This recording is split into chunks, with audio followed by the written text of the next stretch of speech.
Ya, nih, Pak. Ya, Pak. duduk kamu sini. Ya. Opening sana, bacain Pak. berita. Ya. Malingmu. Ya, nama saya Ustadz Kopling.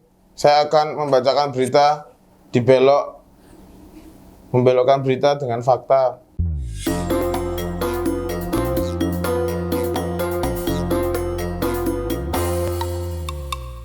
Oke, berita pertama ini, maling motor tertangkap dan jadi bulan-bulanan berwarga.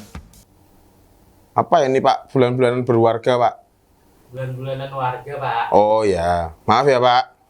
Ya, lokasi terjadi di Jalan Srengseng Sawah, tepatnya di dekat Setu Mangga Bolong, Srengseng Sawah, Jagakarsa, Jakarta Selatan pada Kamis 1 Juli 2021 sekitar pukul 19.30. Maling itu terpergok oleh pemilik motor saat akan mencuri. Dua orang rekan komplotan maling tersebut panik lalu berhasil melarikan diri dengan motor. Pria tersebut kemudian diikat di sebuah pohon dan sempat dihajar warga. Maling tersebut sudah dibawa ke Polsek Jagakarsa.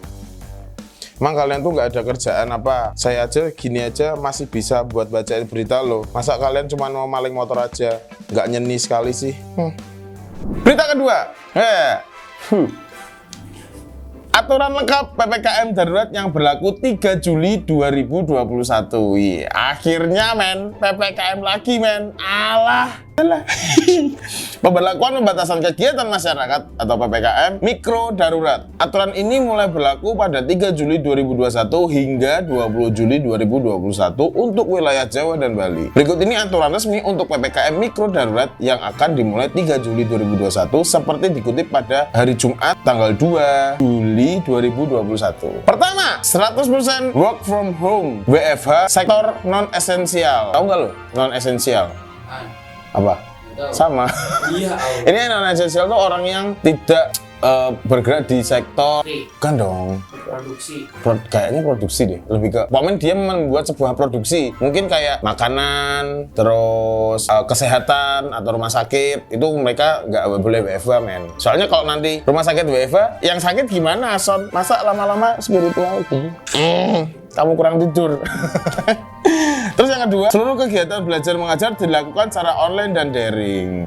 Biasa, ini udah biasa, masih kembali kayak kemarin ya peraturannya. Terus yang ketiga, untuk sektor esensial diberlakukan 50% maksimum staff work from office atau WFO dengan protokol kesehatan, dan untuk sektor kritikal diperbolehkan 100% maksimum staff WFO dengan protokol kesehatan.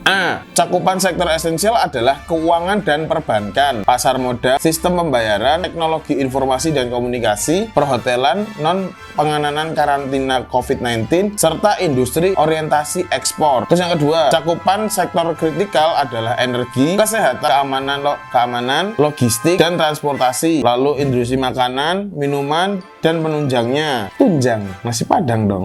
Petrokimia, semen, objek vital nasional, penanganan bencana, proyek strategi nasional, konstruksi, utilitas dasar seperti listrik dan air, PAM, PLN gitu. Terus serta industri pemenuhan kebutuhan pokok masyarakat sehari-hari. Ketiga, untuk supermarket, pasar tradisional, toko kelontong, dan pasar swalayan yang menjual kebutuhan sehari-hari dibatasi jam operasional sampai pukul 8 waktu setempat dengan kapasitas pengunjung 50%. Untuk apotek dan toko obat bisa buka full selama 24 jam. Maksudnya opsi keempat gitu ya, bukan yang kelanjutan yang tadi. Pusat perbelanjaan, mall, dan pusat perdagangan ditutup. Jadi buat kalian yang suka melancong, sementara puasa dulu lah, nabung dulu lah ya. Nanti setelah PPKM selesai, baru hedon lagi ya. Tapi ingat, harus asli, jangan KW. Apalagi di Belanja Yuk, pasti barangnya asli semua dan lokal.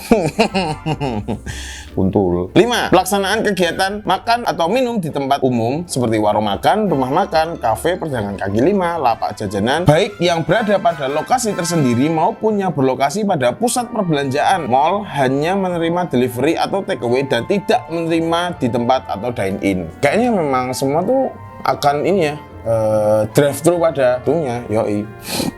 Yang nantinya akan membantu para ojol untuk mengantarkan makanan. Dan tak lupa untuk para ojol untuk selalu mentaati aturan prokes. Terus ke-6, pelaksanaan kegiatan konstruksi, tempat konstruksi dan lokasi proyek beroperasi 100% dengan menerapkan protokol kesehatan secara lebih ketat. Nah, tadi ini yang termasuk non esensial berarti ya. Termasuk esensial. Nah, terus yang ke-7, tempat ibadah seperti masjid, musola, gereja, pura, vihara dan kelenteng serta tempat umum lainnya yang difungsikan sebagai tempat ibadah ditutup sementara. Jadi buat kalian mau ibadah, lakukanlah di rumah dulu masing-masing. Jangan lupa kalau yang muslim berjamaah, yang nasrani tetap menggunakan Zoom, aplikasi apapun itu, terus yang lainnya pun juga akan semua dilakukan di rumah gitu. Lebih asik tau di rumah. Terus yang ke-8, fasilitas umum seperti area publik, taman umum, tempat wisata umum dan area publik lainnya ditutup sementara. Jangan jalan-jalan dulu. Sementara kalau mau jalan-jalan pakai Maps, kalau enggak terus diklik 3D baru Google Earth. Kalau enggak, wah itu jalan-jalan virtual paling the best in the sky. Terus 9, kegiatan seni atau budaya, olahraga dan sosial kemasyarakatan seperti lokasi seni, budaya, sarana olahraga dan kegiatan sosial yang dapat menimbulkan keramaian dan kerumunan ditutup sementara. Nomor 10, transportasi umum, kendaraan umum, angkutan massal, taksi dari konvensional maupun online dan kendaraan sewa atau rental diberlakukan dengan pengaturan kapasitas maksimal 70% dengan menerapkan protokol kesehatan secara lebih ketat. Nggak boleh tuh yang naik motor tiba-tiba goncengan 3, ya kan? Goncengan 4, terus naik mobil, satu mobil isinya orang 8, itu nggak boleh. Harus ada celah-celah, ya kan? Biar kalian bisa ngulet. Lo tau ngulet ya? Ngulet tuh kayak nah kayak gitu, itu namanya ngulet. Nggak tahu bahasa Indonesianya apa, cuman kalau bahasa Jawanya ngulet sih. Terus 11, resepsi pernikahan dihadiri maksimal 30 orang dengan menerapkan protokol kesehatan secara lebih ketat dan tidak menerapkan makan di tempat resepsi. Alhamdulillah. Terus penyediaan makanan hanya diperbolehkan dalam tempat tertutup dan untuk dibawa pulang. Jadi kamu kalau mau kondangan nggak usah pusing nyari pasangan, men. Nggak bakal kamu ngambil makanan di situ, ya kan? Kayak buat pantes-pantesan tuh buat apa? Ya, nggak apa-apa tuh biar lebih murah tau. Ya, yang buat orang-orang kan makanya sekarang di masa PPKM ini kan banyak orang yang menikah sih sebenarnya. Karena murah. Dengan murah semua kan dirumahkan. Daripada untuk berzina lebih baik menikah agar halal, ya kan? Mantap. Yoi. Yo. Setelah menikah lalu membuat anak, ya kan? Mereproduksi anak. Seperti kata siapa tuh? yang kemarin. Siapa ya? Ya Allah, wakil presiden, Pak. Oh iya, MA. Untuk membangun sebuah bangsa, lakukanlah untuk membangun sebuah keluarga. Itu cocok. Nah, ini baru masuk kata-kata Bapak MA, ya kan? PPKM, murah, nikah. Daripada zina, nikah. Habis nikah, punya anak. Habis itu, pusing. Pusing bagaimana untuk mengajarkan anaknya melakukan prokes. Jadi kan kita lebih aware gitu loh, jadi maksudnya kayak berhati-hati karena ada anak kecil, kayak yang antibodinya kurang, kita harus benar-benar saving. Suka lah kalau ngomongin pernikahan dan kawin-kawin nih. Nikah. Padahal kita sendiri belum nikah, Son. Terus yang ke-12, pelaku perjalanan domestik yang menggunakan mode transportasi jarak jauh seperti pesawat, bis, dan kereta api untuk menunjukkan kartu vaksin minimal vaksin dosis pertama dan PCR H-2 untuk pesawat serta antigen H-1 untuk model transportasi jarak jauh lainnya kayak kereta, ya kan, bis itu boleh H-1. Terus vaksin. Nah, terus tapi ini masih bingung nih untuk teman-teman yang belum vaksin itu.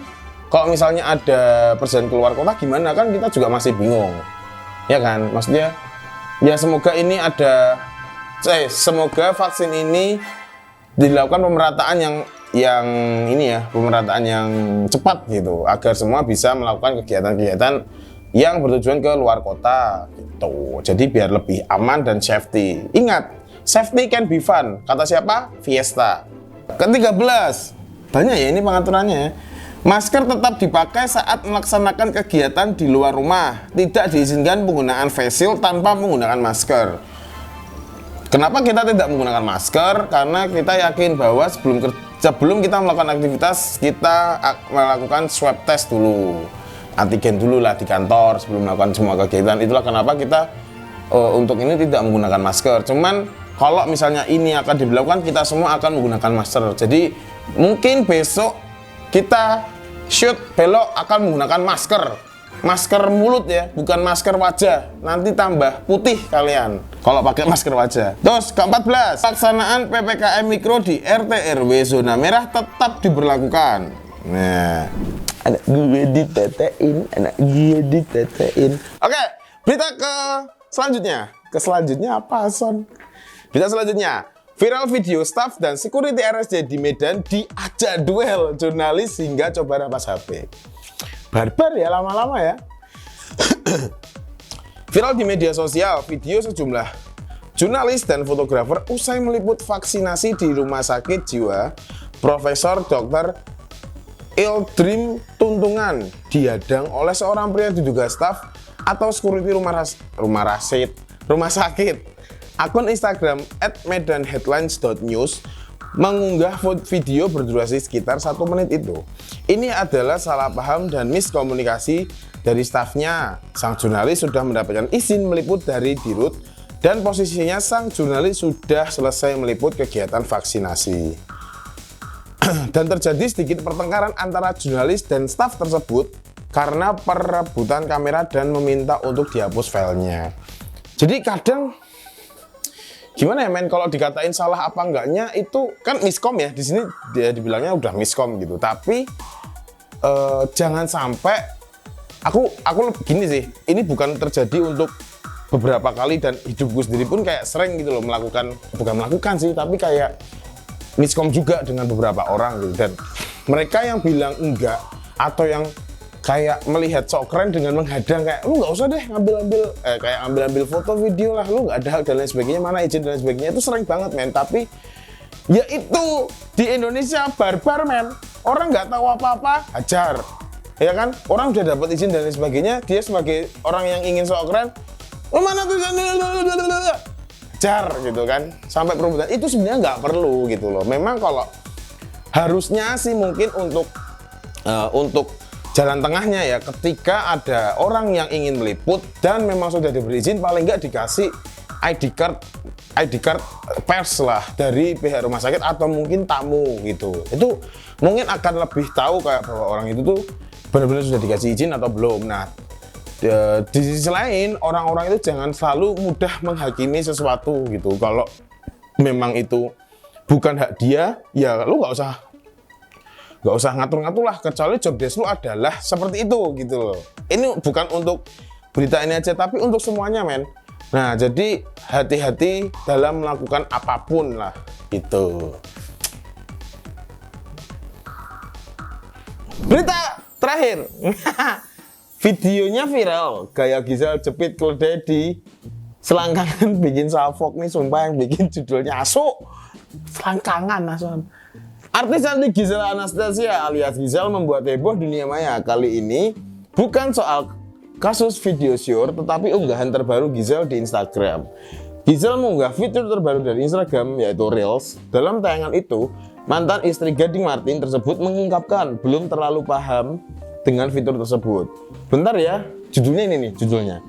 Bentar ya, belum paham banget pakainya. Gini bukan sih? Gitu.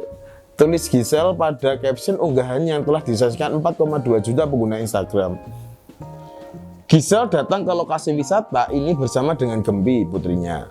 Gisel tampak memberikan makan 2 ekor keledai yang menggemaskan. Kemudian Gisel mengusap salah satu kepala keledai, tetapi satu keledai lain beraksi dengan menyusup di antara kedua kaki Gisel yang mengundang perhatian netizen.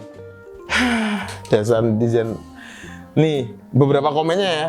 Kepala kudanya ngeselin, nyempil di situ. Terus hati-hati disundul loh mbak. Terus yang terakhir, Gisel sempurna tambah cantik.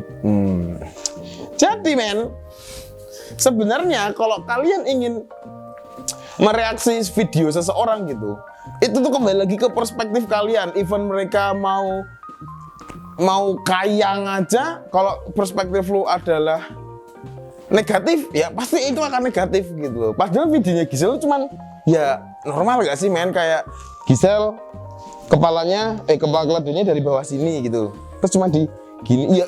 Terus kalau ngelus-ngelus tuh gimana Son kalau nggak gini gitu loh. Masa gini ya sama aja karena di situ ada objek keledai tersebut. Coba kalau nggak ada, kalian apa nggak tambah pusing ya Son?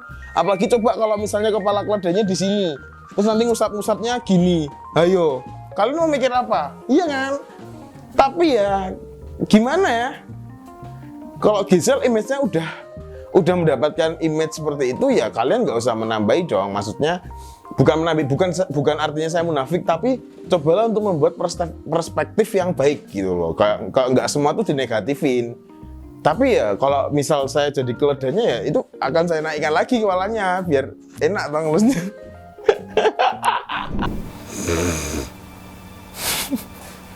Oke, jadi begitulah berita di Belok hari ini.